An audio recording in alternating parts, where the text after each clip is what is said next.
They might talk about humour, music, film, books, football and box sets, exercise and maybe even food, trivia and sport, politics and health, sometimes well-being too. On the Life with Brian. On the Life with Brian. Hello there. Nice of you to tune in once more to Life with Brian, the Brian McClare podcast. Mark here, pressing buttons and doing all the back office stuff. And Matthew is here as ever. Hello, Matthew. Hello, Mark. How you doing? All right? I'm fine, thank you very much. And you? Yeah, I'm very well, thank you. It was good to introduce Brian to my folks last week while he was off on his travels down in the West Country. Ooh, was that wise? No, all my worlds collided in that one day, I think. Well, speaking of Brian McClare, here he is, the multiple medal winner and one-time goal machine for Manchester United and Celtic. Apart from meeting Matthew's family tree, how were you, Brian? Oh, no, that was a proper highlight. I must admit, that was good. Yeah, to see Matthew mute for a moment or two was wonderful, and sitting there digging his nails into his knees, wondering what his parents were going to say, particularly his mum, was absolutely priceless. So. I nearly showed Brian the collection of posters I tore down off my wall in 1988. I drew the line at that. Well, as usual, we have a guest on the show, and the guest this time has led quite the life. He edited the NME and GQ, and also founded and edited Loaded magazine in the 1990s. He then moved on into broadcasting, both on TV and radio, and he raised a bit of hell in the process, a lot of which is covered in great detail in his new book, which is fantastic, called Animal House. So we offer a warm welcome to Mr. James Brown. How are you doing, James?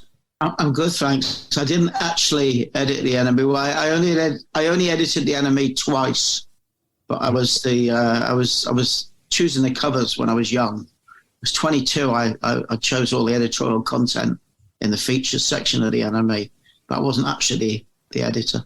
All right. You were all about detail on the show. Yeah, you were a big NME reader, weren't you, Brian? Yes, I was. I subscribed to the NME for many a year. Thoroughly enjoyed it. Yeah. Didn't you know Adrian Thrills? Yeah. I've come across Adrian. Yeah. Yeah, Adrian was obsessed with footballers who liked the sort of music he liked. So yourself and obviously Pat, I think he lived with Pat Nevin for a while. I think he did. He did when Pat went to Chelsea. They shared the place for several months. Yeah, yeah. He was very excited anytime he ever came across a footballer who'd heard of Deacon Blue. If you go back to one of the previous things about footballers' musical tastes, they didn't sort of extend much farther than George Benson, really, or Average White Band. So, yeah, Diana Ross. I'm a Diana Ross, of course. Yeah. Have you seen that book, Steak Diana Ross? I have not, no, but it sounds very intriguing. It's written by a guy who I think is called David Thomas. He played for Notts County, but he had quite an unusual story because he was a student. It was one of the players like David Weatherall at Leeds and Bradford who continued on. He actually went to university, and Notts County picked him up from the university team in Nottingham. And he joined sort of at Easter on a season in about 1974 and started playing for the first team on and off. And then at the end of that season, they got promoted to League Division 1. So he was quite a baptism of fire, but it's a fascinating book because he was talking very different to kind of your era or the modern era. He had to have a job during the summer holidays. And there was a little crossover with a few players that I played with at Celtic for various different reasons. Some of them, I remember Peter Latsford, who was maybe it was part of his poor economic planning, but he used to do a bit of building work in the summer, because I think he was relying on the win bonuses to facilitate his lifestyle. Not that it was an extravagant lifestyle, but I think he did a piece of that. No, they still got paid, but I just think that the win bonuses were the things that were allowed them the luxuries that he wanted, So you should check that book out because it's it's a different book. But the guy, he's a good writer. He became a football writer on the Times, I think.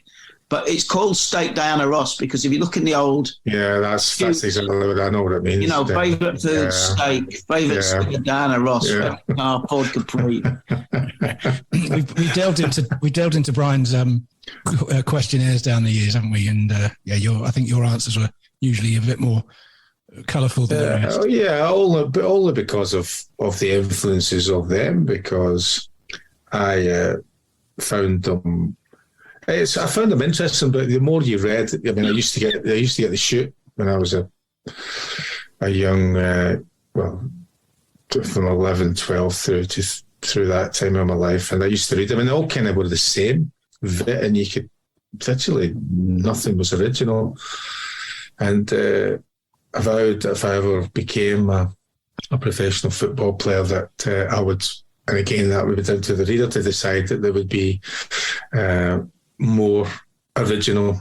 And looking back on them, I think I might have achieved that, even though some of the things I came out with were false, of its time, and maybe a lot of nonsense. But a lot of it I thought was pretty decent, you know. Anyway, enough about you, Brian. We've got a guest. So you've got things you want to ask our esteemed guest. Yeah, you've had an incredible life, really, haven't you? But I wanted to take you back to the very early days of your life when you were around about 5 or 6 years of age, and you wanted to play football in the street. Yeah. And you decided that you'd go and chap up one of your neighbours to see if they would come out and play. And I think that neighbour was someone who maybe played a wee bit of football. Yeah, it's true. It's as a living. Yeah, World Cup. I remember him coming back from the World Cup 1970. That was Alan Clark, who obviously was a great striker. Played for England, played for Leeds, Leicester, Fulham. A great striker. And it was quite an unusual thing having your hero live opposite. But his wife and my mum were friends. We lived in kind of what I call the footballer belt for about 3 years, from when I was about, I guess, 3, 4, 5, 6, 7, something like that. And I can remember being in his living room. I can remember being in his living room on a Saturday afternoon, waiting for him to come back from a match, putting his England caps on.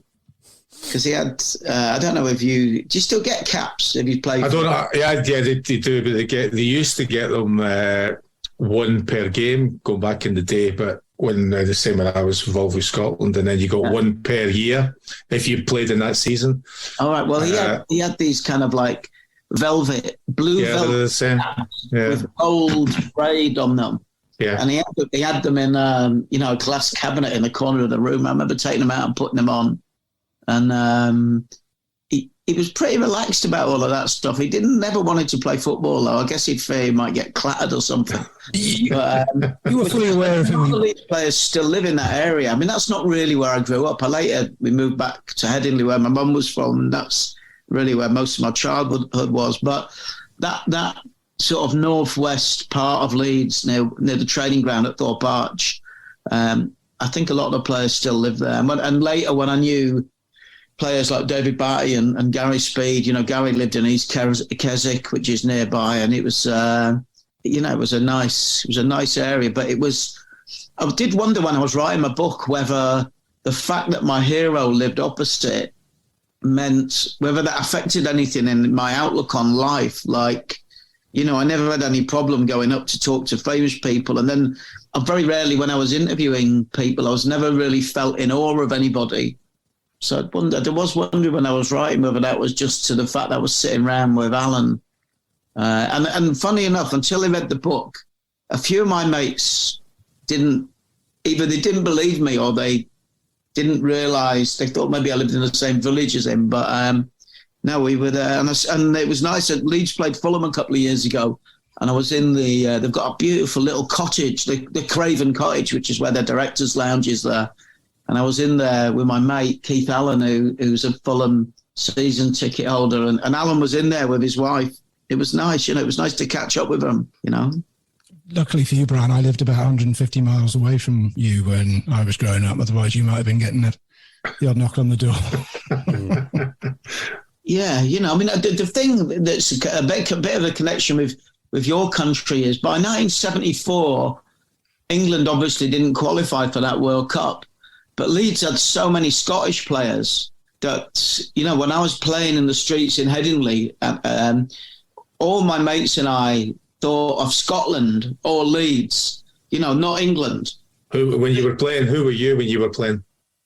Well, Lorimer probably. If it was thinking about Scotland, Lorimer. I mean, Lorimer was... But it's Leeds, isn't it? So you're Leeds, and who were you then when you're playing in the streets as a young kid? Yeah, just in the streets. And if you ever watch the cricket, whenever the camera pulls out, you can see these terrace streets run up away from the Kirkstall Lane end, as they call it. And that's why I grew up in those streets. And so we'd play a lot of football against the gable ends of the terraces. Yeah. With the goalposts done in chalk or spray. And Lorimer was the big star. Obviously, Sniffer Clark was my hero and Bremner was the captain, but it was Lorimer who really, and a little later Arthur Graham, but 74 and 78 had Leeds and ex-Leeds players playing for Scotland. Obviously, Bremner, Arthur Graham, Frank Gray in that later World Cup. Jordan and McQueen, I guess, would have been in that later team. And they were just, even going back to when Revie first took over, he had that Scottish connection with Bobby Collins. So it was, when I see that, when Scotland had that dark blue shirt, which I think they've got quite a similar shirt again now to that time, that's a fond memory for me. Because you never saw football on television. As you know, you saw the home internationals, you saw the FA Cup, and then you might see some highlights, possibly. But so that 74 World Cup is very clear in my mind, seeing the Germans with Breitner was the player that I remember from them, and Cruyff and Neeskens. These were the players that we all said, when you were commentating on yourself playing in the street or the park, they were the players whose names we were banding around. Not Dave Watson and Kevin Keegan or, No, you didn't. I mean, yeah, exactly. I mean, talking about that blue, I didn't realise that was the colour Scotland played in until 1974. Yeah. Because that was the first time I'd seen football in colour television. How old were you then? I would be 10. And was that a big deal, then? Oh, you did have genuinely had a good team, a lot of class players. Yeah, but yeah, it was to watch. I'm kind of vaguely aware of some of the 1970 World Cup, but that I might have seen. But I was only 6 then, so when it came round to the 74 World Cup, I was quite attuned. I'd been allowed to stay up late and watch the game where Joe Jordan scored the winner against Czechoslovakia that took Scotland to the World Cup in 1974, and then there was also always used a lot of stuff in the media, that's the newspapers really, about Scotland going. And then, as I say, the brilliant thing about my dad taking me around to his friend's house who had a colour television and watching Scotland and in colour, and then it was incredible because Scotland in their group have got Zaire, who had the most outrageous colours in their strip. And then, of course, the iconic Brazilians in their group, and also Yugoslavia. But the colour was just blew your mind, never mind the football. It was the pitch, I remember, seeing the brightness of the pitch. Yeah. Who did you play for then? Were you playing just for your school team, or did you play for... When I was 10... I think I just started playing for the school team. Yeah, I was probably about 2 years below the school. I think the school was under 12. I would be 10. And like I mentioned before, I remember my first game. It was Hailstone, and I think I nearly got hypothermia. We lost 6-5 or 6-0. Whenever the ball came to me, which was not very often, I played left back. I just kicked the ball forward, a kind of forward direction. I remember the ball being very heavy because all we played with in the playground was a tennis ball because that was all you were allowed. I just kicked it whatever direction I thought was the right thing to do. And I often look back and think, well, why did I persist in this sport? Because it was a miserable experience for me, Yeah. Talking of which, I wanted to, now, while we're on this subject, I wanted to talk about Leeds and United, but skip forward a little bit to early 90s. and a period I think was a renaissance period for both United and Leeds, culminating in that famous 91-92 season. I just wondered, I think we know Brian's side of it. I wondered from a Leeds point of view, James, pretty much a highlight of being a Leeds fan, then getting back into the big time and then winning the league, 2 seasons after coming back up? No, I don't think it was the highlight, actually, of my supporting Leeds. There were moments before, coming back after being away for so long was exciting, and then that first year back up, I mean, it was just a different era then, when teams, if you were a good team, you could do well. It wasn't just about, going out and harvesting the most expensive players in the world every summer. And I can remember the year we came up, Steve Hodge scored a goal against Liverpool. We won 1-0. I was in the Kop. That was the moment when I thought, we're back. Not when we won the league at the end of the year, when we beat Liverpool 1-0, because, again, if you go back to the era Brian and I were talking about, from 1965, 64, 65, 66 to the 75, Leeds were the most consistent team. I think we got more points, than any other team over that period. And then throughout the whole of the 70s, I saw this in a football magazine once. They allocated points for, domestic games, European games, cup games. Liverpool got the most and Leeds got the second. So growing up, Revie and Shankly used to talk to each other every Sunday night. And Liverpool were always the team that, as a kid, you would measure yourself against. You'd want Leeds to beat, and I'm sure everybody wanted to beat Liverpool because they were really throughout the 1970s. They were the best team throughout the whole decade, and that was my memory of real excitement. Being in the Kop, seeing Stevie Hodge scored that winner, and that was really exciting. And I think then going on and winning the league. It wasn't so much finishing the year as just Wilkinson had a great team. It was a really good balanced team of young players like Batty and Speed. And then, and that was about nurturing young talent. And, Batty had come through under Bremner. And then, getting the most out of players that probably, some people would consider players maybe like Chris Fairclough and Chris White and Mel Sterland as journeymen. But Howard moulded them into a team, and then he had really class players like Strachan and Rod Wallace and Dorigo and Gary McAllister, who are all very skillful, classy players. Great players to watch. But Lee Chapman up front again I was speaking to Gary Lineker last year, and he said, who was that player that kind of played in quite a wooden style, and he'd kind of temporarily forgotten Chapman's name, but Chappie kind of... Was he thinking about himself? Yeah, no, but he was... But Chappie used to get goals.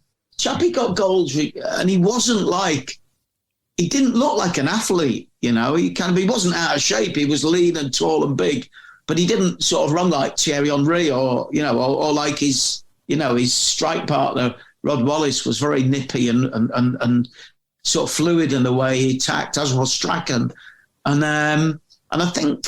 Obviously, it was brilliant winning the league, but it was, I think, looking back on it, was the building of that team and the balance of that team.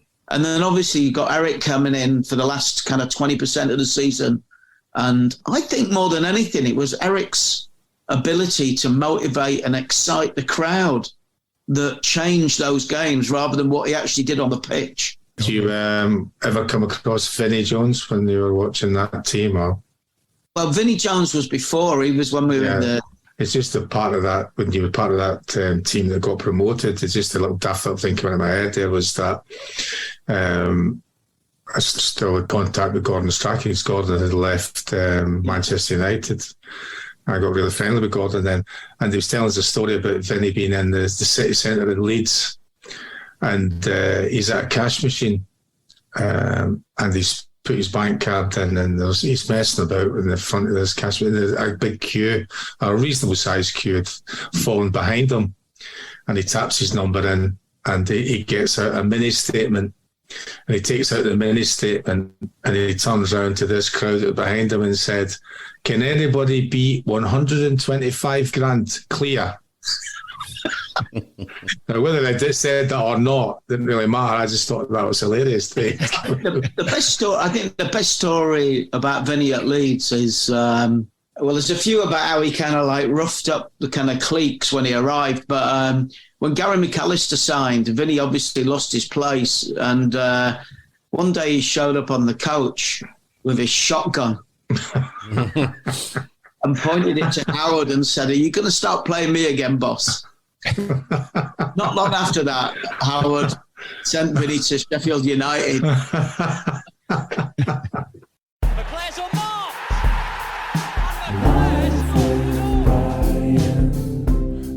with Brian.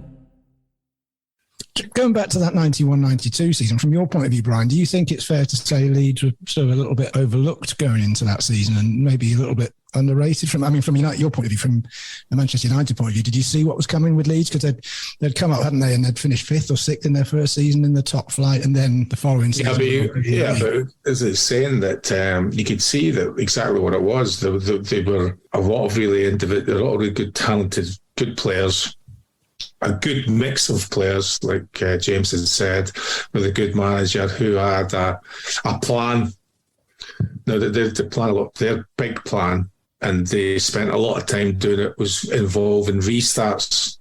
So Howard would say, don't be thinking of leaving the training ground early, because a lot of the time in the afternoon they would go to that pitch across the way from Elland Road, and they would spend hours, and they had wonderful deliverers of the ball.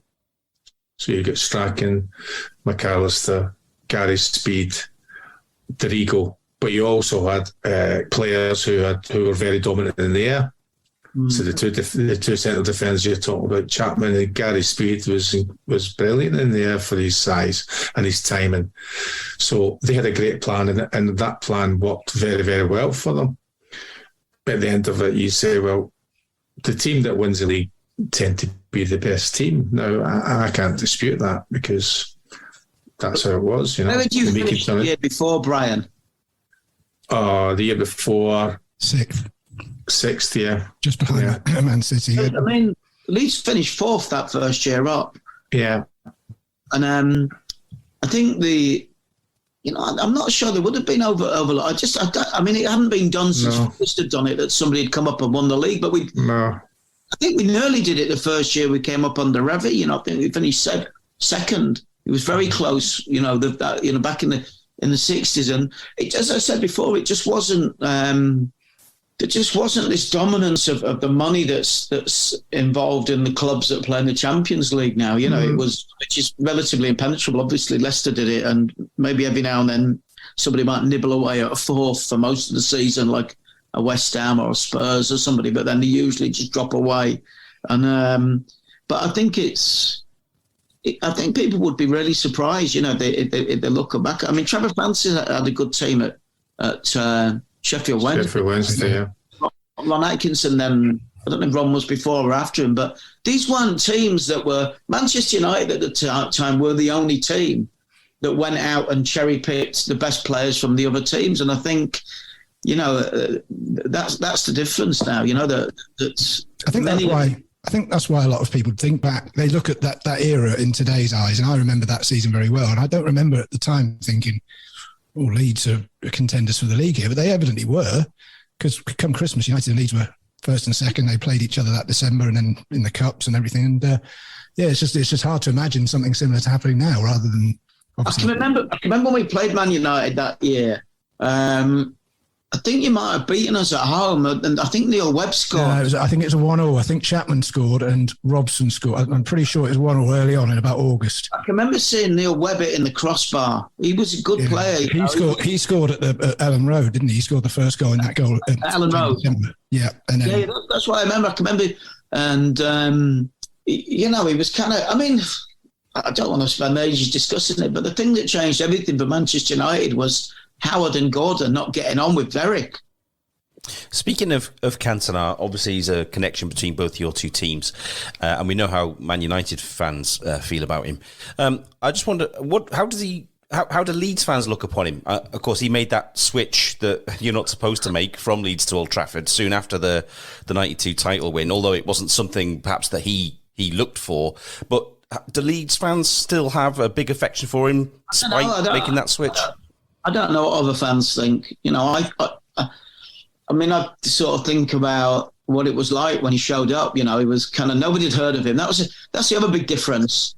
You know, in those days when a young foreign star started lighting up a club, maybe like Peter and Love at Coventry or Paolo Wanchopped at Derby County or Di Canio or Cantona at Leeds, no one knew anything about these players because we didn't have the FIFA game. We didn't have, European football on or African football or all the different leagues that you can watch now on satellite TV.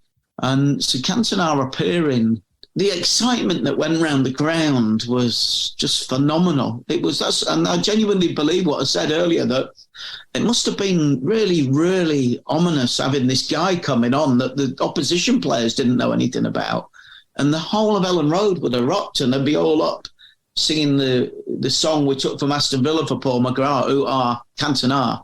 And it must have helped the players to hear the fans roaring like that. Because Eric didn't play that many minutes for Leeds, you know. He kind of, I don't know how many games he started, but he'd often just come on as sub, you know, after an hour or so. So I don't know what other Leeds fans think, but I don't like the fact he left and what happened to the two clubs subsequent. But I think that, he was a brilliant part of that year. You know, brilliant. He was exciting. And we were going to put him on the front cover of the first issue of Loaded. You know, I tell this story in Animal House that even though he'd gone to Man United, the assistant editor was a Leeds fan. Obviously, I'm a Leeds fan. And we said, let's put Eric on the cover just because he was so different. You know, he was so, as we said at the beginning, you know, at that point, Pat Nevin and Brian were considered the exotic British footballers because they had some decent records. So when this kind of like weirdo with his collar showing up, I mean, you were seen as like, and then later Graham Lasso, you know, because he read The Guardian. These were seen as the not run-of-the-mill players, and I think so. Then when Eric showed up and behaved like a film star, it was a very different era and a different, you know, he was really the star of footballers having personality that, you know, and that weren't beyond just playing, and so we wanted to put him on the front of Loaded. But in those days, you couldn't get pictures of footballers other than in their kit. And nowadays, football, you can get great portrait shots of footballers because they have them done for themselves, or they do promotional shots for the sportswear brands that they're associated with, or they've usually got maybe interested in music or fashion, or, you know, or they might just have a sponsorship deal. I remember John Terry with King of Shaves was one of the first ones where you started to be offered interviews by people other than the club. And the only 3 pictures we could find of Eric, of him not in a Man United or a Leeds shirt, was one of him hitchhiking in double denim. And I think the sign said Nîmes or something like that. Yeah, I was there, wasn't it? Or something, it's a street sign, isn't it? He's just him hitchhiking by the side of the road. And then a shot of him in a pub with his agent, which was a really bad, you know, somebody just took it, you know, a fan or something, of him drinking a pint. And then there was another one of him on a catwalk for a Paco Rabanne fashion shoot in a really bad white suit. And none of them were usable. And so we had to bin it, you know, we had to bin the idea. And also it was impossible to get an interview with him. And so we binned him and ended up going with Gary Oldman. But Eric was very much the person that we thought signified a point of difference, and we wanted the magazine to be different, you know. I mean, you mentioned the book there. I obviously want to go on to that.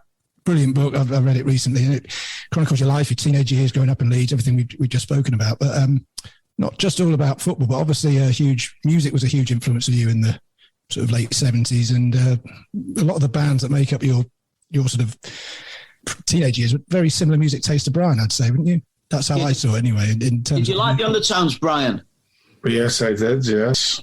I liked all. I mean, I was 14, 15 when punk started. My mother wouldn't allow me to be a punk, so I was a punk with flares. But inside, I was a punk, and I wasn't fortunate enough to have any disposable money. So, but my friend used to buy. My mate was a year older than me. He used to buy all that stuff, and I used to go to his house and listen to all the. I would go shop. I'd go down the high street. We'd go to W.H. Smith's and we'd look out for various different records and coloured vinyl and. Yeah, we do NME and different things, and go back to his house and listen to all this stuff from. It was exciting, wasn't it? There was. Oh well, I mean, it's like, I suppose it's the kind of thing. I've heard you talking about different things. It's about, you know, I've got friends who grew up in the '60s, and they say, "Oh, the '60s was the best years." You know, you're a couple of years older than me, so I would say, like, well, the late '70s, '80s, '90s were the best time to be a young person, you know. So, but yeah, certainly for me, I don't know where my interest in music came from, because my parents didn't have a record player, they didn't have a record collection, and I think it just got started by listening to the radio, and then getting involved with people who you'd go down, and people at school would have records and different things, and. Yeah, I wrote and I became kind of really, football and music was my thing, you know. Yeah, I mean, what you mentioned about the coloured vinyl, that period, you know, punk, and then particularly, you know, those first punk bands like the Clash, Buzzcocks, Susan and the Banshees, the Jam, and so on. But after Generation X, after that, the explosion of bands in London and Manchester and Sheffield and Leeds, all across the country, you know, Bristol. There were just so many bands coming out. Every week you'd listen to Radio 1 in night time, you know, whether it was Richard Skinner or Peter Powell or Mike Reid or then later Janice Long in that 8 till 10 shot slot, and then obviously John Peel late at night. That's my memory. But also when I was going back and looking at what was being released every year, there was as I was typing it, I put this in the book. You know, I did this long list of bands from you know, Adam and the Amps to X-Ray Specs. And just writing them down made me happy, just because it was the sort of thing I'd have done at school, you know, written the bands on my book or on my school bag. Actually, when I was actually typing out that passage, and that was probably the that period of time was a brilliant period of time for music, you know, and even a lot of bands that seem as quite mainstream now, like, you know, Blondie, for instance, you know, just to go for, they became pop pretty quickly, and then even disco with Heart of Glass. But they were a great band, you know, they were great, you know, and I think, you know, a lot of my formative experiences in life were going on when listening to that music. You know, and that certainly influenced what I would do later in life, you know, when I became a music writer. Just that love of that period. And I think, you know, one of the first, it was something I write about in the book, is that the beginning is my very first records I ever heard. You know, it's different to your parents. My mum and dad had great records. You know, I was listening to like the Small Faces and the Beatles and the Rolling Stones when I was like 3 and 4. Like, really, and a lot of those Beatles and Small Faces songs, they didn't sound, things like Lady Madonna or Strawberry Fields or HQ Park, they actually didn't sound that different to the record that I had, like with Camberwick Green and Trumpton. You know, they were kind of stories about people going about their day, and they were quite nursery rhyme-ish. And that was when I first got into music. And then in the early 70s, you know, when I started to get to the point where older kids in the street would have T-Rex records, or just watching Top of the Pops, you know, when you saw Sweet and Slade were my favourite band in the early 70s. And people who were slightly older than me would talk about the impact David Bowie had on their life. But it was all of that glam period, particularly T-Rex and Slade. They didn't look like normal people. They looked fantastic. They looked like stars. They looked like they came from space. And so I think I was lucky in, you know, the first kind of decade of of my life listening to music was great music, brilliant music. Life with Brian, life with Brian, life with Brian. Who did you enjoy playing against when you played Leeds? Did I enjoy playing against? I didn't enjoy particularly playing against anyone. I loved going to Ellen Road because the atmosphere was brilliant. Loved it. And in particular, those evening games we were talking about with those cup games. Because of the rules, there was a bigger United support, travelling support. But the whole kind of atmosphere in the place was brilliant. I loved it. You like the hostility, did you? I mean, you said before you quite... I've thrived on that. I thought that was a real good, great vibe, you know. It was a good team, wasn't it? That's the thing. And it was like good team, good players. We just wanted to we'd played them quite a few times, such a short period of time. That you just, as I say, I just loved being there. It was great nights, irrespective of the result, you know. Something I wanted to ask you about, and my mates think I'm nuts when I say this. You reminded me when you said how much you used to like going to Ellen Road. Somebody else who spoke fondly about going to Ellen Road is your old manager, Mr. Ferguson. Yeah. And I noticed one day he was talking about when he was signing Berbatov. And if you think of a Manchester United player that Berbatov may have been compared to, maybe Dennis Law, maybe, or I don't know who else you might think he might have been like, but Fergie didn't refer to any other Manchester United player. He said, he's like Alan Clark. He reminds me of Alan Clark, who was a great player. And I slowly, this thing kind of ticked around in my mind because I knew that Fergie had that picture of Dave Mackay. I saw a picture of him sitting under the picture of Dave Mackay holding Bremner. And I also knew that he was in that, he was at that same game that Revy and Bremner had gone to when in Glasgow when they'd seen Real Madrid wear the white kit, when Revy decided to take Leeds from a blue with a yellow trim to an all white. Yeah, the European Cup final. Yeah, and then there was another game when Fergie was playing for Rangers, when Leeds knocked Rangers out of a European tournament, and they really schooled them. And Fergie, I don't know if he missed a pen, but he had a bad game. But I started thinking about how when Bremner had died, Ferguson had come back on another plane from the players to go to the funeral the next day and speak at it. And these comments, and I started to wonder if maybe Fergie was actually a secret Leeds fan. There's an accusation we never had on this show. Because he certainly admired them. Because Don Revy's son, Duncan Revy, who's no longer with us, he said in an interview once that when Fergie was at Aberdeen, he used to ring Don regularly, you know, to take advice from him and to pick his brains about you know, management and so on, and it very much in his early days. And you start to put a picture here, but it was the Berbatov thing that made me think, why is he picking a Leeds legend and not a Manchester United legend to explain the way that guy Dimitar Berbatov plays? I spent a whole morning on this.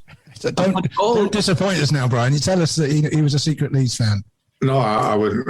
I think I can understand exactly what you're saying, because it go back to the point you mentioned earlier, was that at the point of Alex Ferguson's height in football, that's when Leeds started to become the best team in England, and Ferguson has always been a student of the game.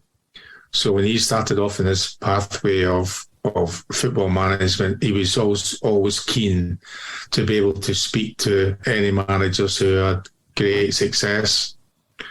Don Revy being very pertinent one at that particular time. I don't think he would have been able to have any conversations with, we may well have done with Brian Clough, for example, but he certainly would have spoken. He spent a lot of time with Choccy. He'd had a couple of decent managers at Rangers, and he had really, again, because managers like Shankman were quite happy to speak to up-and-coming managers, particularly if they were Scottish. I think it was just that kinship, the fact Don Revy's from the northeast of England, so there was that kind of connection, and all the Scottish players and different things. And Fergie would have known some of those players who had played in that Leeds team.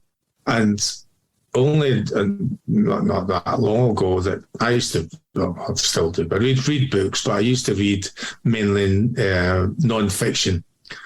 And the manager say, I don't need any of that. I just read biographies. And I'd be like, well, I think life's hard enough without reading it. But other people's hard lives or good lives. And I was like, no, I can't get my head around that. But what I've learned is that he was trying to find something in these biographies. It'd be biographies about great leaders in war, great leaders in politics, and any other sort of stuff, because he was looking for something that might help him.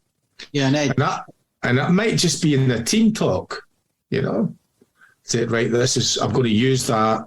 And his team talks were very, very akin to standing up there in front of a big crowd, banging your fist sometimes and saying, you're the best, you're going to beat these people, they can't beat you, you're brilliant, you're so much better, they're afraid of you.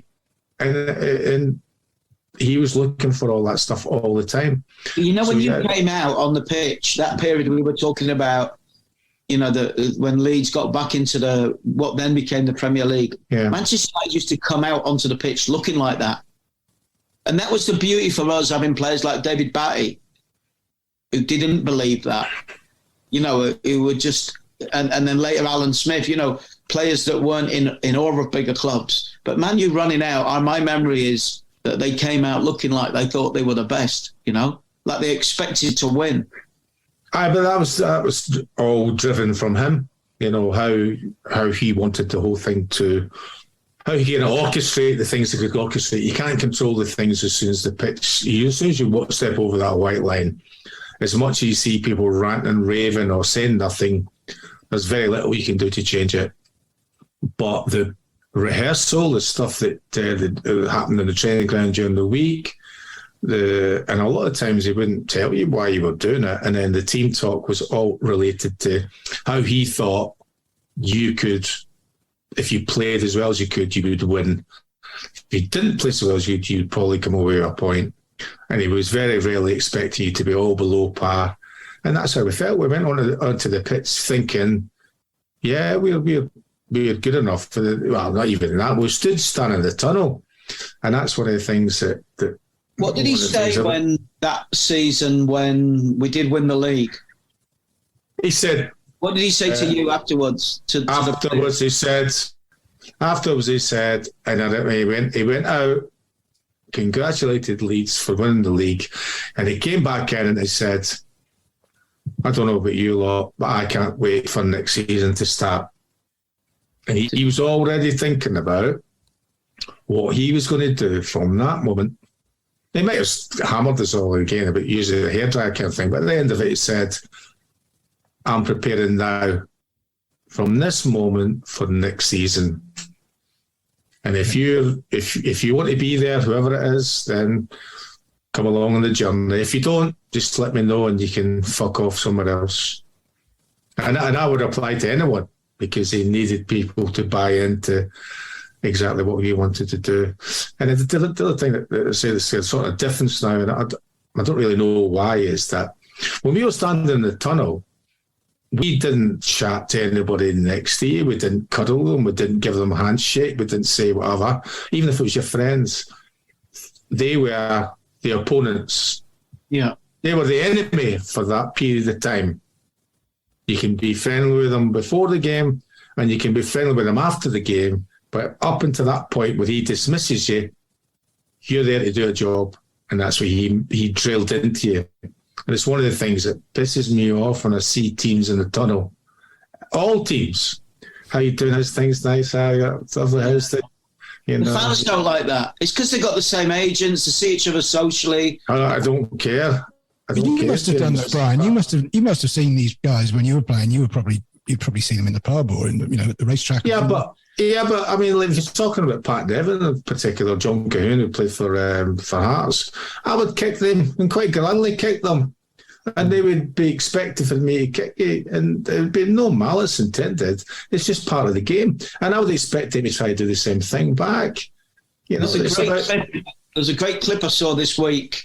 I can't remember if it was before Euro 96 or after it, but it was Colin Hendry. It was Scotland v England. It wasn't the game from the tournament, but it was Scotland v England, and Colin Hendry going through Shearer. Obviously, both teammates at Blackburn. Yes. Just absolutely wiped him out. It looked like he'd been hit by a car. Just got up and ran off. And I think it's only if you've. It's strange when you talk to other fans who don't play football, is that they don't. It doesn't matter what level you play, but I would say that whatever, even on a Sunday when I play with my mates, or on a Friday, or whenever you're playing with somebody, if you go through someone and it's just I play in the level where we just pick teams now. You have 20 blokes and you pick 10 aside. It's almost a matey thing to take your mate out. Well, I mean, you wrote a book about five-a-sides, didn't you? I played in, probably shouldn't have been, but when I was still a player at Man United, during the summer I'd go and play some five-a-side games in Altrincham. Yeah. And there would be other players who would play, and also some ex-players or older players. And then I remember playing a game, and Stuart Pearson's playing in the opposition. So I'm going along to play this little game. Nice Friday night, playing a little bit of football. The ball kind of breaks between me and Stuart Pearson. They have walls all over the place, but it was a wooden barrier. And Stuart Pearson smashes me into the wooden barrier. Properly, smashes me into the wooden barrier, gets the ball, and I was like, what the fuck are you doing? And he went, I can try to win the game. Right. And I was like, right, okay. And then, so even then, and I understand that now when I've stopped playing that kind of thing, is that he was playing, but he's playing to win. Is a next player, Was that when you were still a player? I was playing, I was 25. You would be 35 or something, Smashed me right into the barriers, Fergie know about this, did he? No. You know what, Brian? Fans love it when you hear about the players playing outside of the professional contract. Oh, yeah, it's a player.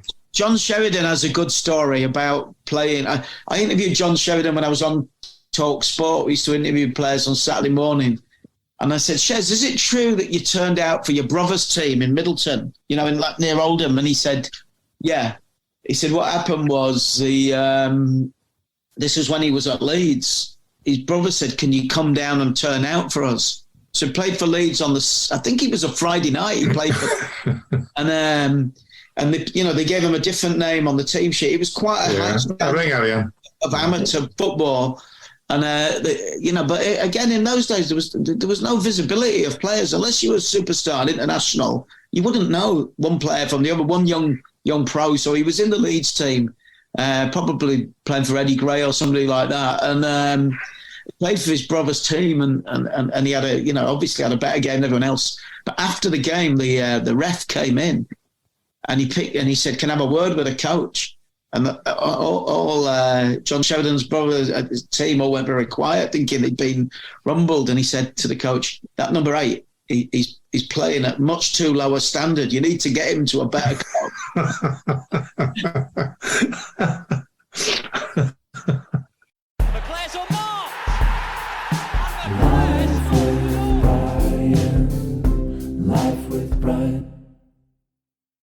We mentioned that this link between football and music earlier on, which is certainly true. But there was something in the book I noticed. I keep referring to the book, but mind the hell not. It was great.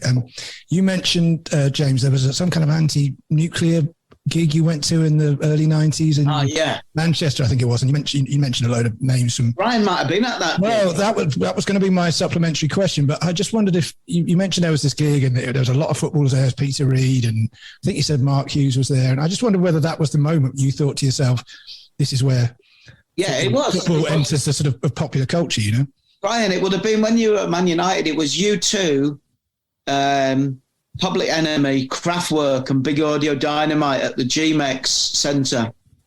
I can't believe Brian wasn't there if he wasn't there, but it doesn't sound like he was.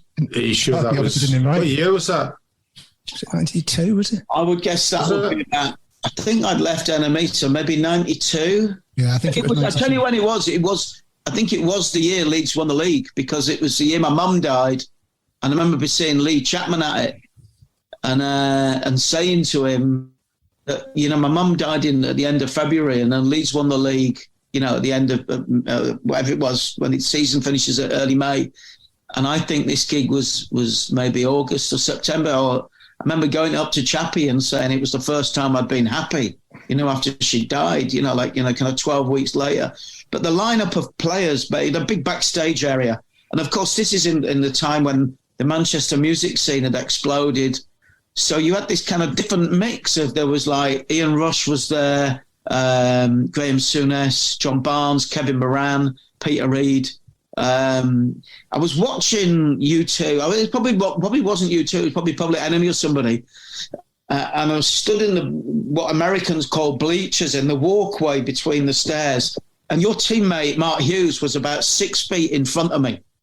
And there was no one else there. Everyone else was sitting watching. We were both stood. And he did what he did in the game. He slowly backed into me. He threw himself to the floor.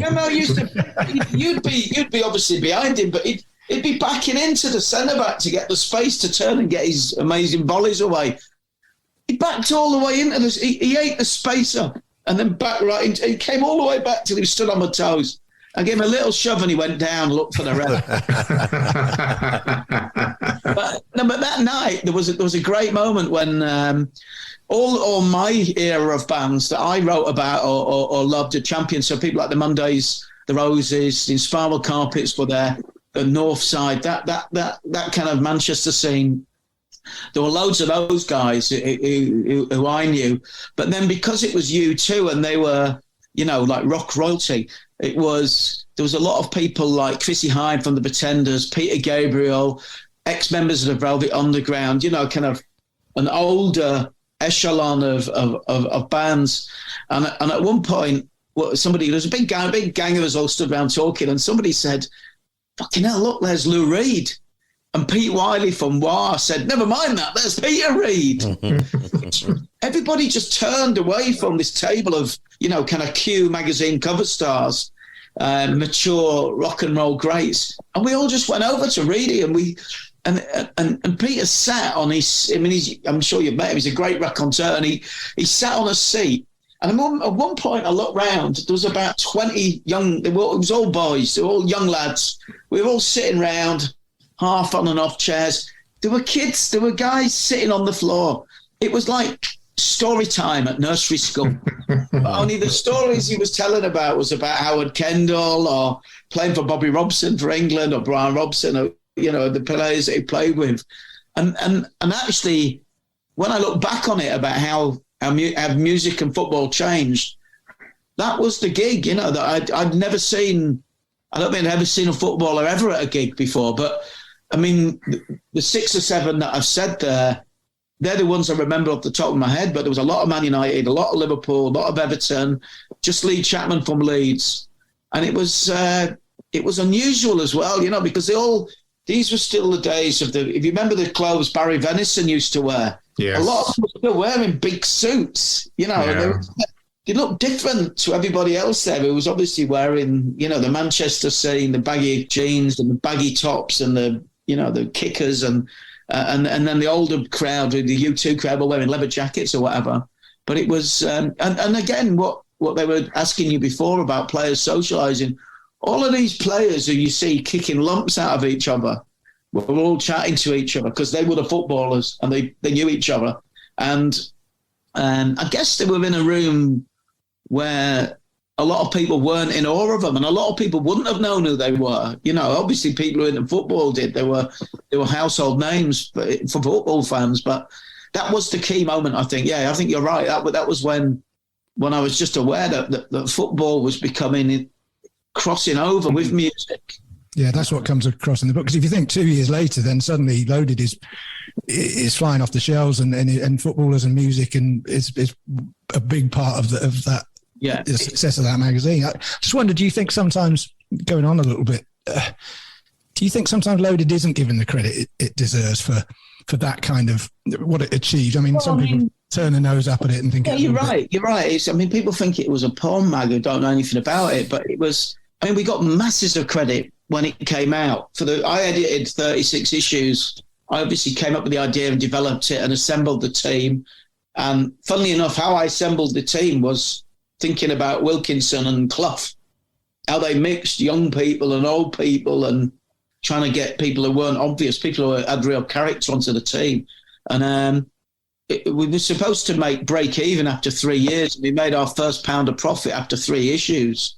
And the general perception was that men wouldn't read a mass market lifestyle magazine in the same way as women did with things like Elle and Cosmo and Marie Claire and Vogue and things. But, my covers mostly had men in clothes on the cover. People like Suggs, Noel Gallagher, Gaza, Baddiel and Skinner, Vic and Bob, Jack D, Martin Clunes. And then, of the women, we had as many women like Kylie or Uma Thurman or Elle Macpherson, women who had proper careers to talk about as, a couple of glamour models that we had on, like, who were our mates, like Kathy Lloyd and Joe Guest. So it was, a typical Loaded cover in my ear. It might have been Will Carling or Jimmy White, or Gary Oldman. They were Prince Nassim Hamed. I like putting people on the cover who'd never been on magazine covers. Yeah. We did a Brookside cover with Paul Usher, who used to play Barry Grant. And then, it was just a little drop-in of Anna Friel, who played Beth Jordache. That was a Brookside cover. And then later, when the magazines that kind of followed us into the mass market were, Maxim and FHM, they had a lot of catching up to do. And they just would either put a girl with a woman with a hand under her tits or stood up or lying down with a cleavage. It was all about just using cleavage to sell. And we genuinely hadn't done that at Loaded, Our sales were based on the personality of the magazine, the self-deprecation, and all the letters we got from the off were, there's never been a magazine like this. We would get hundreds and hundreds, maybe even thousands of postcards and letters every issue saying how much they liked it. So the readers gave us lots of acclaim, and it went from selling 0 to selling. I left when it was approaching 250,000, and it went on to 500,000. And the publishing industry gave us loads of acclaim. I mean, every awards, there were 2 big publishing awards a year, which would be like the Players' Player of the Year and the Football Writers' Player of the Year. There was the one for publishers and one for editors. And we won Best Magazine, or I got Best Editor. Every award, every single awards we went to for those. The 6 awards we went to when I was editing Loaded, we would win one of the big prizes. And really, what didn't sit comfortably for a lot of people, particularly on a couple of the broadsheets, was it was just young men having a good time, unapologetic, a lot of drink. I mean, when I look back on it now, when I was writing the book, there was a lot of use of the word bird, and there was endless references to the drinking, but, I was basically a function alcoholic. Not long after that, I had to stop drinking and taking drugs, and because it got too much. But that was looking back as a 56, or when I started, I was 51. When I started writing the book, I'm 57 now. So looking back at it as a very much a middle-aged man rather than a guy in his late 20s who was single. Well, not single. I had a girlfriend, but I wasn't married. I didn't have a mortgage. I created a magazine that was like my life. Music and football were the bedrock of it.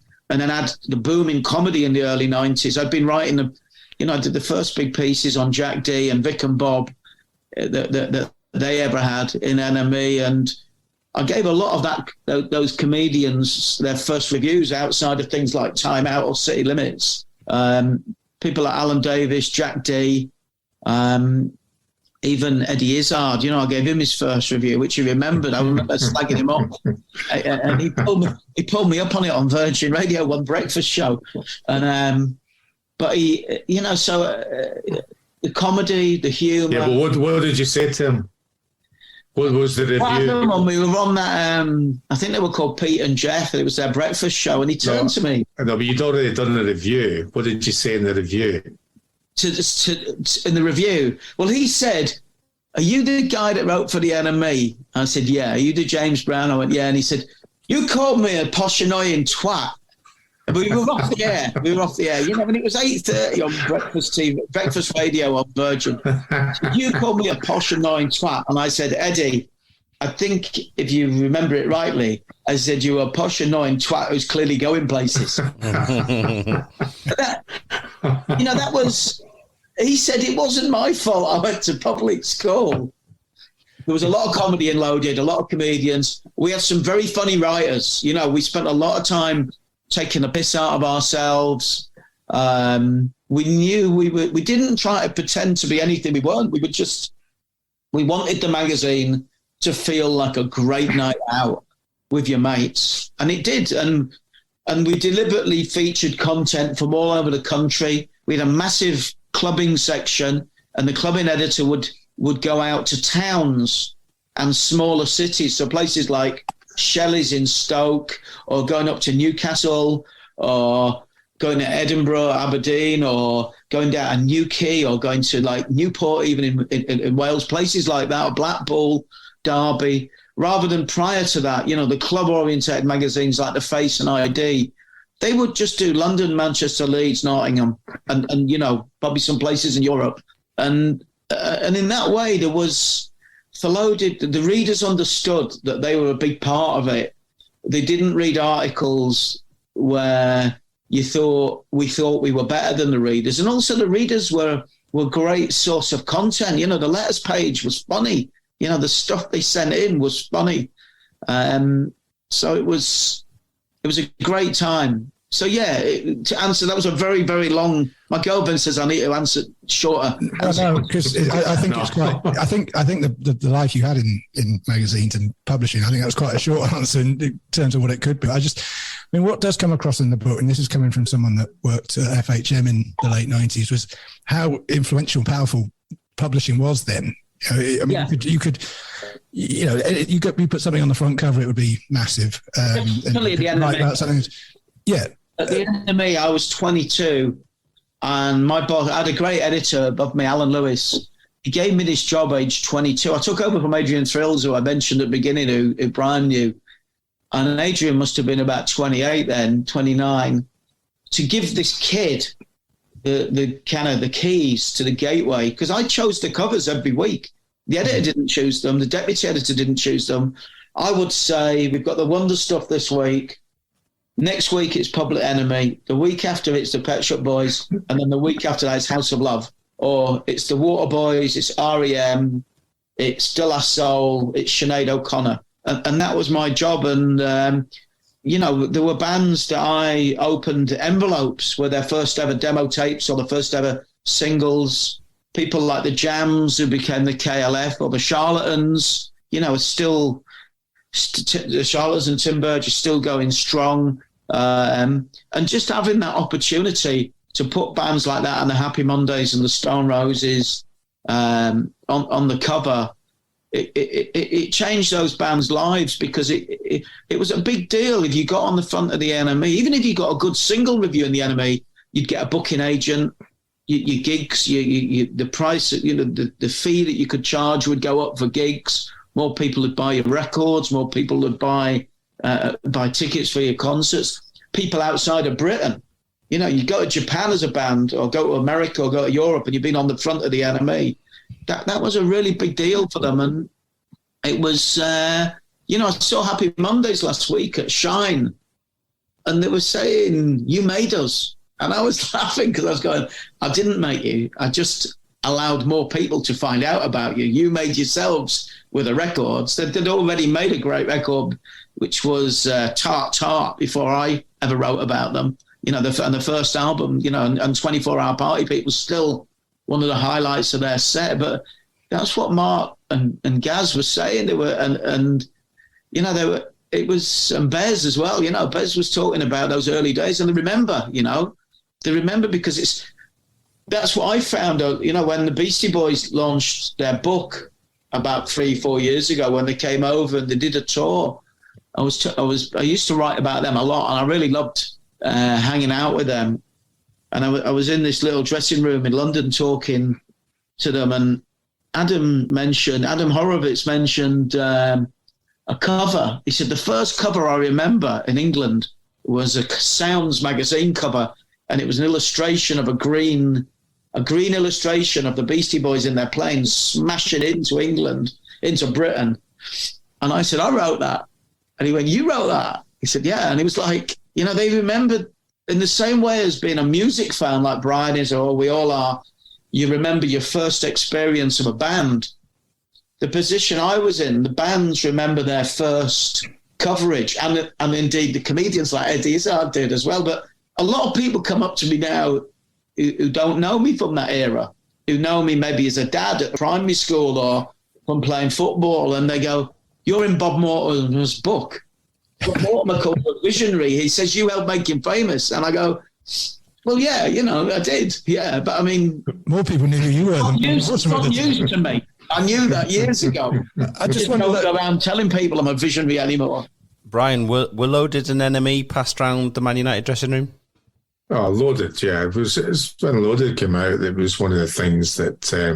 Because I think the first issue of Loaded, Lee Sharp was in it, I think. Yeah, I think we had Lee Sharp. We had 3 of them talking about biscuits. Right, well... We had 3 of the players. I think it was Ray Houghton, Lee Sharp, and somebody else. I don't know. And they got it through a computer games thing. Yeah, so what I liked about it was all those things that were all of interest to me. Music, films, and starting with video games, food, drink, all it just seemed interesting, kind of thing. And you mentioned before different things. When you're on the bus, there wasn't really a lot of things to do. So I think it was it Mortimer that said that it was a damn good read for an hour? Yeah, Bob Mortimer. I was quite upset. He said 25 minutes. I said, come on, Bob. Spend a month, right? He said, no, I'm paying you tribute. 25 minutes is a long time to read a magazine. Yeah, but I was the only one that would read the whole thing. There was others read bits and pieces of it and go, oh, who is this person, and I'd go, oh, load of Philistines, really, So that's all it was part of the away game. Yeah, footballers loved it. And the thing as well, though, James, is that when it first started, is that football was not quite.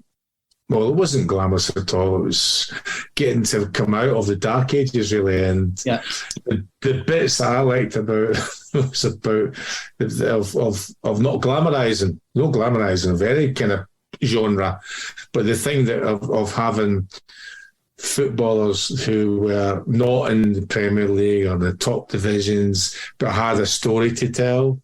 I think you'd have somebody like Steve Claridge, for example, who's someone who would, if you saw Steve, we'd be able to play against Steve Claridge. I don't know whether he was doing it deliberately or he didn't have any other clothes.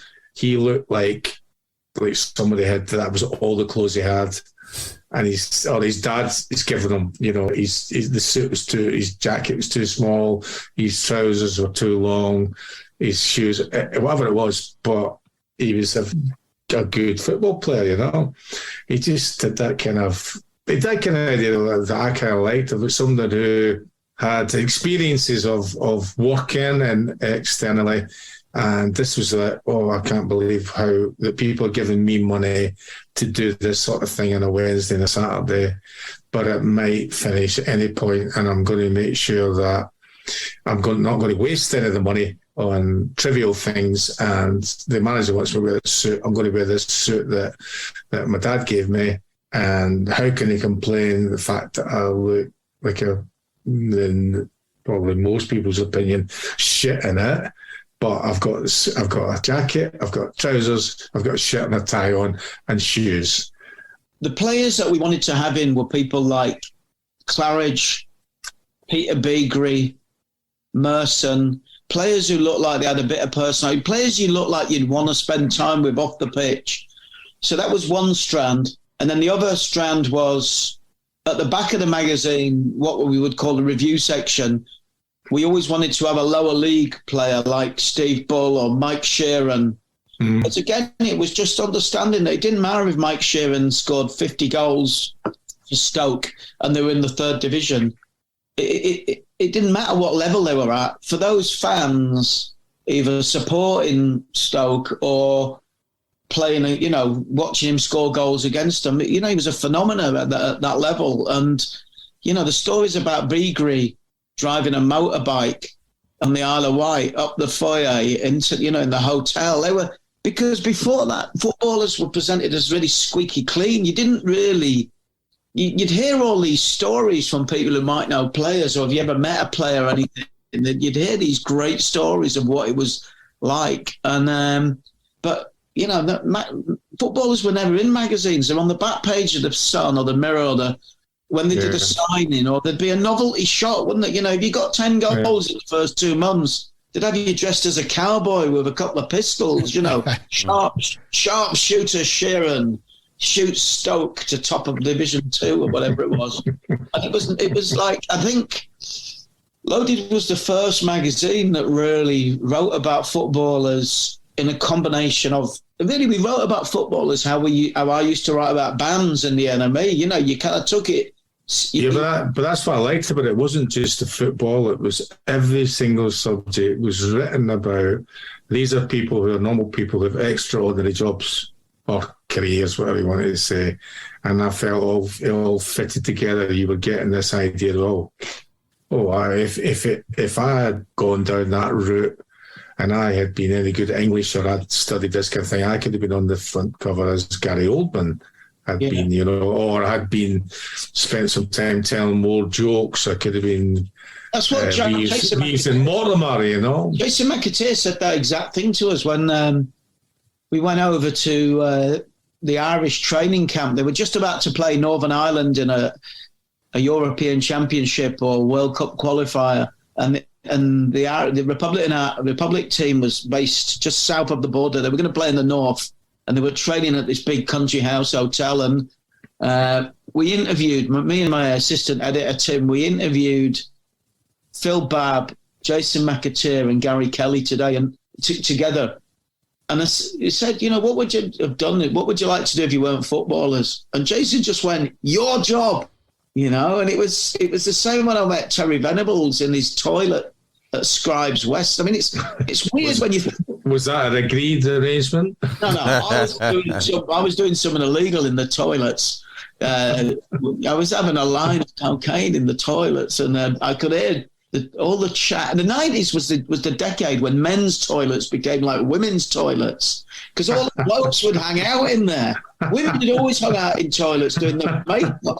Well, guys were powdering their noses in a different way, and it all went very quiet. And I was in the cubicle, and I heard it. I thought, why has it gone quiet? And then I heard this familiar Cockney voice saying, "All right, boys," and everyone, "Oh, Terry." I mean, it sounds bizarre now, but the manager of England had a nightclub, and you could just go down there, he'd be in there, and he'd be singing Frank Sinatra on the karaoke with Sheringham and Warren Barton. And Les Ferdinand would be down there singing. And he came in. I came out of the toilets, making sure there was nothing visible. And these guys who were hanging around said, "Oh, Terry, do you know James? He edits Loaded. Do you know Loaded?" He said, "Of course I know Loaded.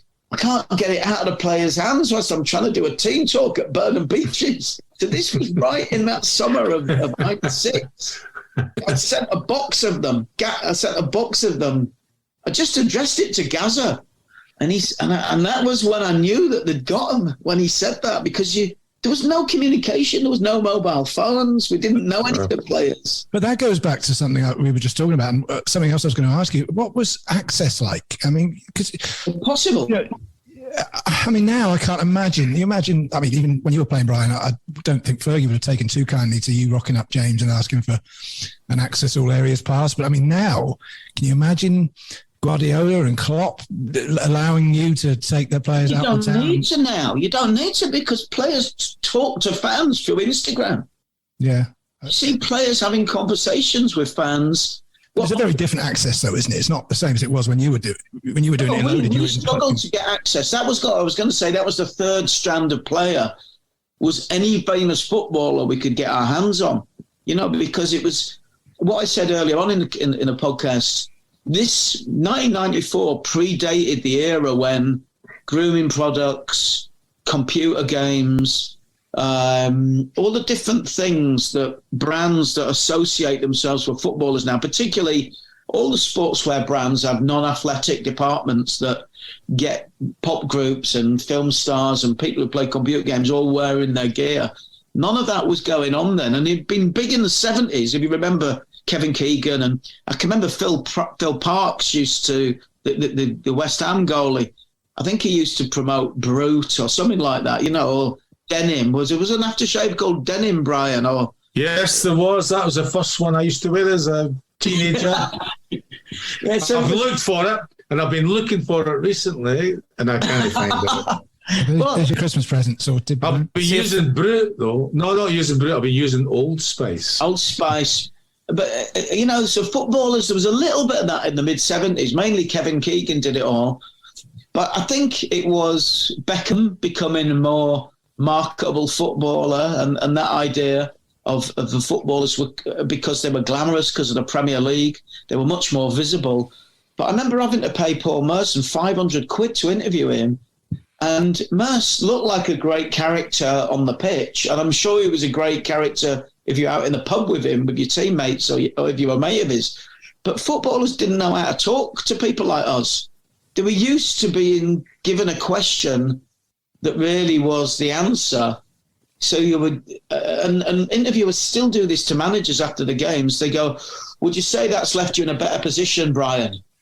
And they go, "Yeah." And footballers were just used to saying yes and no. And so when we actually started talking, I remember having, we had interviewed people like McManaman, Fowler, Gary Speed was another guy who did a big interview early on. Suddenly they were being asked interviews, the sort of questions that we would have asked musicians, about what they thought about things. And that had never happened. Your generation, Brand, there were no profiles in magazines, were there? No, because it says people have asked me in various different podcasts about my experience in the media, and one of the things for me was that I very quickly got disinterested because nobody asked me an original question. And probably the best interview that I did, or interviewees, were with music publications.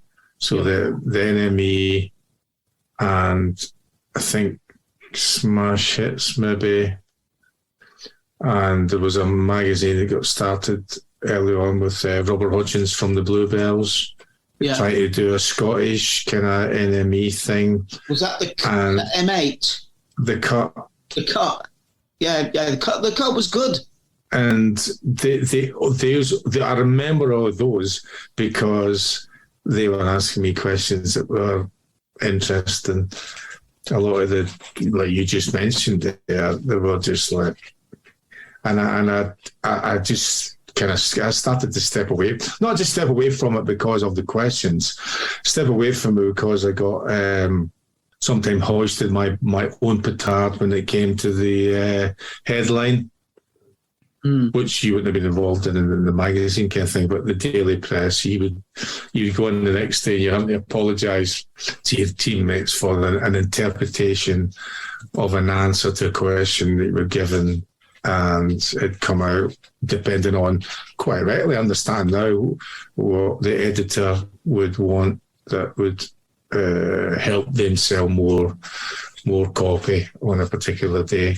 And I started to kind of forget that. I can't be arsed with this because that's not my job to sell newspapers, I mean, I know they're part of the whole kind of thing and that, but as I say, all the best ones for me were people that come from the music press. Also, I think we weren't trying to stitch anybody up, and I think that no, there wasn't any kind of market for that because it's like I'm not a musician. I'm just somebody else that's going to be part of a music publication, who was interested in there was music. So little crossover. When New Order did World in Motion, and the England players went along Bernard told me that about 6 England players showed up for the recording session. He said Gazza was drinking champagne out of a bin. All right. He had a plastic bin full of champagne. But that was one of the first times when music and football, good music. I mean, football teams have always recorded songs for World Cups or FA Cups, but they've largely been like, with whatever the latest hit maker is. So Stock Aitken and Waterman, somebody. But we did that. Did you have to make any novelty records with Man United? Oh yeah, we did. Yeah, we did one with Stock Aitken and Waterman. You did one with Status Quo. Yeah, we did Status Quo. It was the same kind of thing. It was manufactured. I was quite matey with a couple of the Liverpool players, and when we interviewed Fowler and McManaman, it was a guy called Trevor Ward, who I think was a Tranmere fan, interviewed them. And when Trevor went to the toilet, he left his microphone, he left his Walkman on the table. And whilst he was away, unbeknownst to him, Robbie and Steve picked up the thing and started telling filthy jokes. Like, do you like fruit? Suck my cock, it's a peach.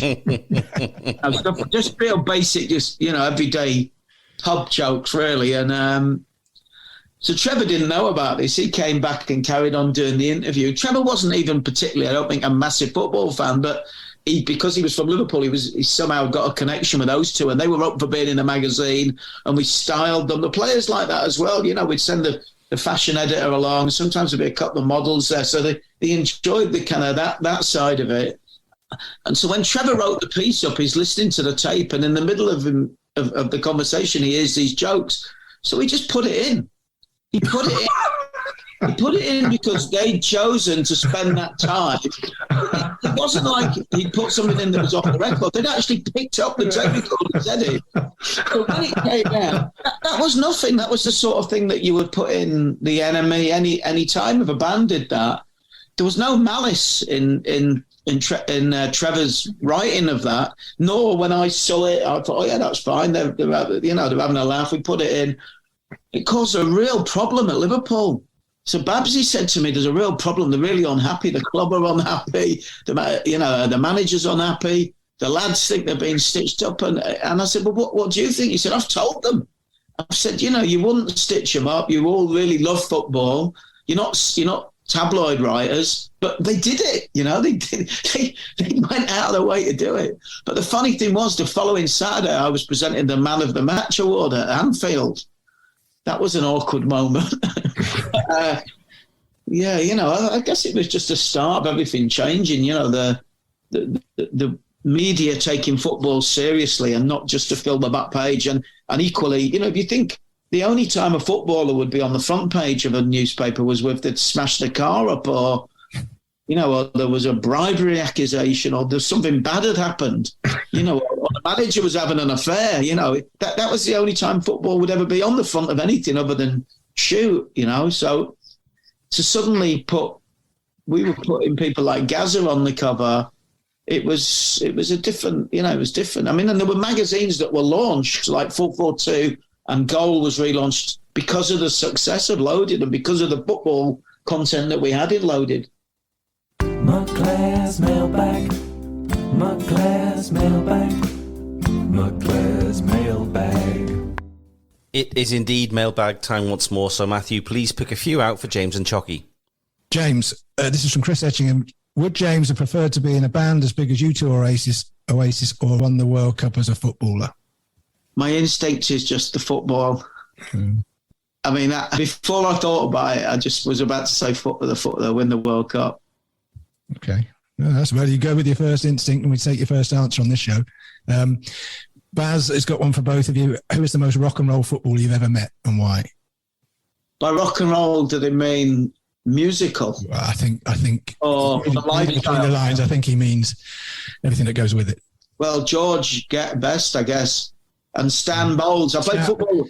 I played football with Stan for the Loaded team. Yeah, that was brilliant. And then those two, how do you pick those two? Well, I met George on the. We did a thing just after near the end of my time on the Enemy. We did a I think it was for Childline. It was a compilation of number one hits, cover versions by other bands. And The Farm from Liverpool did "Don't You Want Me" by the Human League. And in the video, they just had George sitting at the bar drinking, and a couple of their mates. So that was quite exciting. But Stan Bowles was a brilliant player, and he genuinely didn't. I think he cared about football, but he wasn't fussed about the stuff that went around beyond that. So he was a very cool guy, and he came and played for the loaded team. And what was nice was he's got dementia, I think. Mm-hmm. And there was a really great piece with him, kind of being interpreted through his daughter in one of the broadsheets about 4 years ago. And he said he'd just not done much since he'd played, and he said he'd done some stuff with Loaded. And it was kind of nice that he remembered that. And that would be my answer. Stan Bowles was... Yeah, I don't think you can beat that, Brian. And I dare say you've probably got similar stories. Rock and roll, footballing friends. Well, if you talk about the same kind of idea, Charlie Nicholas has got to be in there. Oh, yeah. Yeah. Champagne Charlie. Named appropriately, I dare say. Potentially, yeah. Okay, all right. So if he's Champagne Charlie, does that make you Strongbow Brian? I'll take that. Yeah. It's funny about where people go, because after it hadn't worked for him at Arsenal, people said, it was wrong for him to come to the city for Stringfellows. But they also said about Gazza, Gazza staying in London rather than joining Man United, it was, what would Gazza have done under Ferguson, So it was, you wonder whether players make the right decisions, throughout their careers and just how different their careers turn out to be. Yeah. It's a conversation we had in a nutshell, Brian, the other day, wasn't it, about for Gazza going to United? And yeah. You said that the players around him would have probably looked after him a little bit better, maybe, rather than just Fergie. Oh, you'd like to think that, there was no Stringfellows in Manchester for a start, I think. So the whole kind of thing revolving around Gaza is very sad, really. As much as he's got some fantastic and great games and great times that he was involved in, I still think that, again, it's all subjective, that he would have been better off coming to Manchester. Yeah. And finally, our friend Cumbrian Dave just caught the last post of the day with his audio postcard. So here he is. One for James. Who was your favourite front cover guest during your time at Loaded magazine? Well, my favourite cover was The Simpsons, because it was drawn for us by Matt Groening, the guy that created it.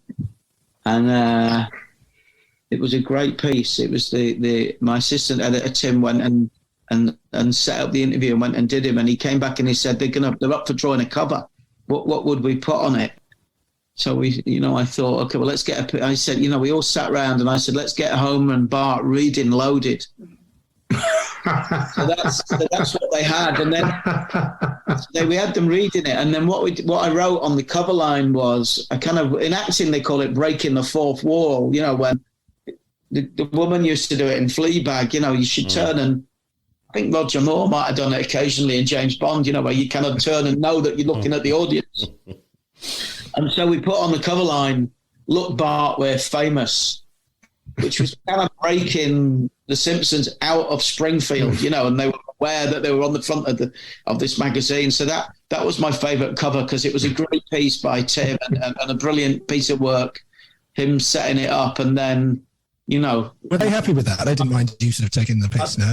Yeah, no, I mean, they drew it. And you can see them reading the issue with Joe, the previous issue with Joe Guest on the cover. So that was my favourite cover. But I used to like covers that we did with people who were unexpected. So we did Chris Tarrant on the cover when it was before Who Wants to Be a Millionaire, but he just had this massive Capital Radio breakfast show, which was hugely popular. I mean, I didn't listen to it. I was never up for any breakfast shows, but and he'd had his career with Tiswas and stuff, and he had before Chris Tarrant was an actor.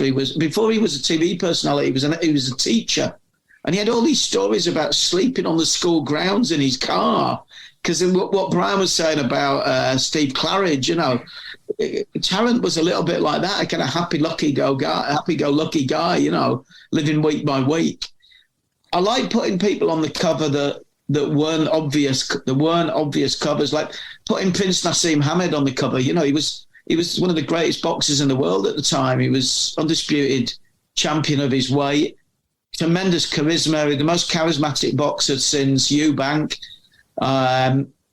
He'd never been on the cover of anything, It was, if he'd been a kind of a square-jawed white boy, he'd have been on things, because he was this scrappy little Asian kid from Sheffield.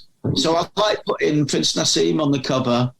And I love the Kathy Lloyd cover that we did, where she bought her own basket on. That was a great cover, It was that was a good cover. She was shot by a guy that used to shoot the enemy covers. So to be honest, loads of them.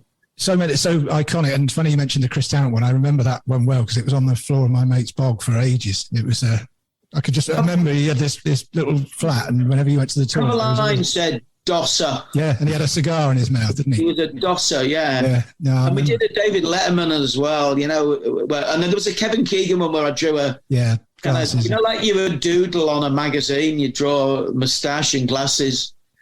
And Keegan was flying high. It was the year that he was, many points ahead of Man United, and then he blew up at Ellen Road and showed the stress that was getting to him on the post-match interview. When Fergie had implied that maybe Leeds weren't trying so hard. That was the weird thing about that. Keegan wasn't defending Newcastle. He was defending the Leeds players who Newcastle had just beaten. He said that Ferguson was doubting their honour. I was saying that, and it was around that time when we interviewed him, and it was just before that, but he wouldn't. It was a really positive, strong piece, and Newcastle was such a brilliant team at that time. And I'm sure Brian remembers, was it 5-1 or 5-0? And even Philip. Yeah, I do. Can we move on now? Were you on that pitch? Yeah, I came on as sub. Yeah, I mean, he tried to change the game. He brought you on at 4-0. Changed the game, yeah. It was 4 when I came on. People think the highlight of how confident Newcastle there were the centre back lobbing Schmeichel. But if you watch that match, which I did a few years ago, David Batty's trying to score. David Batty's in the Manchester United penalty area screaming for the ball, which Batts has only scored 4 goals in his career. So that was that. But anyway, but you came back and won the league, but Keegan wouldn't pose for a colour shot, and he was really sulking, and it wasn't a photograph that reflected the quality of the interview and the positivity of it. We were just looking at this fairly miserable picture of him in black and white, and he was a very good photographer, took it, Steve Pike, and I just got a marker pen and did a pair of glasses and a little moustache and wrote across the bottom of it, I suppose you think that's funny. I like that. I like sort of messing around with the communication and the rules of what you should and shouldn't do in magazines. Putting when Oasis were on the cover, putting a bread bun and the cover line says "and a roll with it." It was just fun, really. It was as much fun to work on the magazine as it was to read it. And that was our intention, to share that fun with the readers. You can read it all in Animal House, which you can get that from me at James Brown via Twitter and Instagram, or Amazon will get it to you cheaper. Yeah, well, we have come to the end, gents. James, it's been brilliant. Thank you so much for coming on to the podcast. And as you mentioned, you can follow James on Twitter at James Brown, and also Animal House is available on Amazon too. But you recommend people getting in touch with you to find out more, is that right? Yeah, people were struggling to get their books sent out by a couple of the companies. So I just offered it up as a signed and dedicated one through Twitter, and I got about 200 requests. And I spent about 2 weeks just signing them and posting them. And it was a bit like doing my fanzine again. But I don't mind doing it. It's good fun. You get a personalised one. People just DM me on Twitter or Instagram. I'll send them the details. before you wrap up, Mark, I just wanted to ask you something that I forgot to ask you earlier. You are the second guest we've had on this show that's received postcards from Morrissey, as well as Brian has. What did he say? He sent me 2 postcards. I've got one somewhere. I found it the other day. I can't remember what the one was. He sent me 2. He sent one that was about... he said he hadn't used the word fans in an interview that I'd done for the front of the enemy. But yeah, we transcribe all the interviews. I'm sure Brian has experienced this. I've certainly experienced it. Sometimes you see things that you've said and it looks a little bit different, when it's written down. And so that was that. And then I didn't know what the other one was, but he sent me one with a picture from Kevin Cummins of the 4 young guys in Smith's T-shirts. A picture Kevin took at Morrissey's first solo gig, which I went to in Wolverhampton, which was actually a very emotional gig. There were these young, because he was back solo, these young fans were just in tears, they were like, video. It was quite a small venue. It was Wolverhampton Town Hall, I think it was. Civic Hall. Pardon? Wolverhampton Civic Hall. Yeah, and it wasn't that big a hall, and I remember going backstage afterwards and chatting to him. Morrissey was sitting in this big chair like a throne. He'd obviously loved it. It was a great start to his solo career, and it's a pity where he is now with his outlook on life. It's not the best. It's just that I asked because we had David Gedge on the show last year, and he had Morrissey send in postcards to him, and Morrissey's also sent postcards to Brian. So it's a recurring theme. I do know a story, but I don't know if Pat told this story, but somebody told me that Morrissey lived where Brian mentioned Altrincham earlier. He lives in Altrincham, and the house that I was at, there was a period when I guess Pat Nevin must have been at Everton, and Norman Whiteside, I think, might be on a driving ban, and so Pat was driving him around quite a lot, and Norman had to get up to Goodison or to wherever their training ground is to see the physio. And he went round to Pat's house, and his wife, his girlfriend, he said, he's not there, he's around the corner at Morrissey's house. He said, who's that? He said, it's his mate. He's in a band. And this is the address. You just go around there, get him. He's obviously stayed there a bit longer. So you got this scene of Norman Whiteside walking around this corner, knocking on Morrissey's door. And, this exchange, and there's Pat here. Yeah? Oh, can you get him out? He needs to take me to the ground or whatever. I always wish I could have seen that thing of Norman Whiteside and Morrissey having a conversation. Mark, I'll let you finish off because we've kept James long enough. Really enjoyed it, guys. Thanks, Brian. Find out from Fergie if he does support Leeds, will you? I will ask him, yes. Seriously, because I've asked friends of his. I've asked people who know him well, and none of them have denied it. The biggest scoop has been... We'll leave that there for all you Man U fans. Stinking Man U fans. Imagine they find out that Alex Ferguson is a secret Leeds fan. See you later, guys. See you. Thanks very much. James. Thanks very much. Brian and Matthew, awesome again, lads. Really enjoyed it. Thank you. No worries. Thank you very much. Thank you, sir. Cheers, Brian. Cheers, James.